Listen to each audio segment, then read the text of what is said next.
नमस्कार। ESPN 9 news आप देख रहे हैं।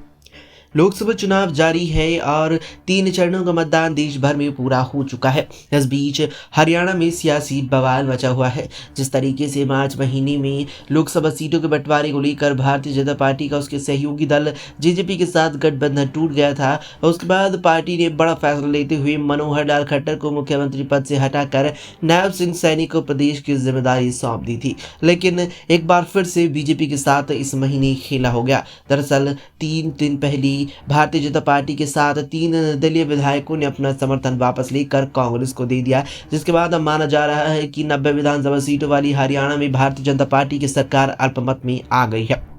बताते चलें कि 2014 की लोकसभा चुनावों के बाद जब हरियाणा में विधानसभा चुनाव हुए, तो वो पहला चुनाव था जब बीजेपी ने प्रदेश में पूर्ण बहुमत हासिल की। उस वक्त अनिल विज पार्टी की ओर से मुख्यमंत्री पद के प्रबल दावेदार थे, लेकिन बीजेपी ने उन्हें छोड़कर मनोहर लाल खट्टर को तवज्जो दी। लेकिन इसके बाद जब 2024 में खट्टर को सीएम पद से हटाया गया, तो वरिष्ठता के आधार पर अनिल विज एक बार फिर से सीएम पद के दावेदार थे, लेकिन बीजेपी ने एक बार फिर उन्हें दरकिनार किया और नायब सिंह सैनी को मुख्यमंत्री की कुर्सी सौंप दी।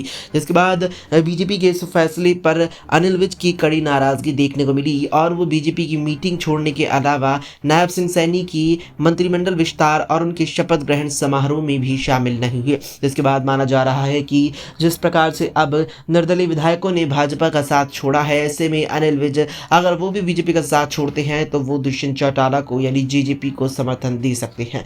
दरअसल लोकसभा चुनावों के लिए जेजेपी ने भारतीय जनता पार्टी से भिवानी और महेंद्रगढ़ ये 2 लोकसभा सीटों के अपने खाते में आने के लिए मांग की थी, जिस पर बीजेपी आलाकमान ने अपनी सहमति दर्ज नहीं की। लिहाजा दुष्यंत चौटाला का उनसे गठबंधन टूट गया और उन्होंने विधानसभा में भी बीजेपी से अपना समर्थन वापस ले लिया। लेकिन उसके बाद जैसे तैसे करके बीजेपी सरकार बचाने में कामयाब रही, लेकिन अब वो सरकार अल्पमत में आ गई है, जिस पर खतरा मंडरा रहा है।